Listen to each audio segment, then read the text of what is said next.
નમસ્કાર દોસ્તો, લો ઇન્ફોર્મેશનમાં આપનું સ્વાગત છે. મિત્રો, ઘણીવાર તમે ન્યૂઝમાં કે સોશિયલ મીડિયામાં સાંભળ્યું હશે કે લૂંટેલી દુલ્હન પૈસા લઈને ભાગી ગઈ કે લગ્નના બહાને પૈસા પડાવ્યા.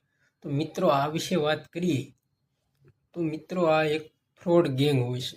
તેમાં એક દલાલ પણ હોય છે, જે એમની શરતો મુજબ જેની સાથે લગ્ન કરવાના હોય છે તેમની સામે શરતો મૂકે છે.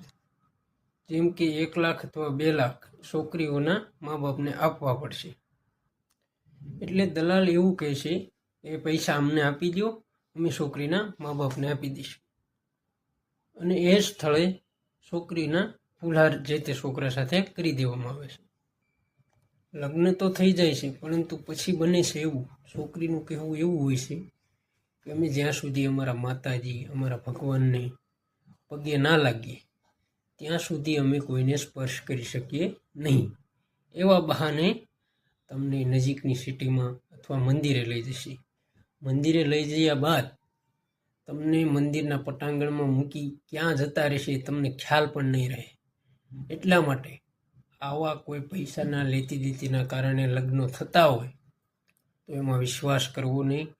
કાનૂની સલાહ લેવું, કાનૂની સલાહ ના લઈ શકો એમ હોય તો મનથી વિચારવું.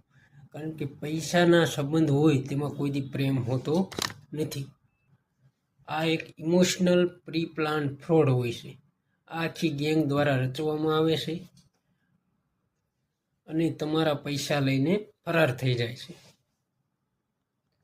એટલે ક્યારેય આવી ખોટી વ્યક્તિઓના જાળમાં ફસાતા પહેલા કાનૂની સલાહ, કાયદાકીય લખાણ અથવા મનથી એક વિચાર જરૂર કરવો. જય હિન્દ.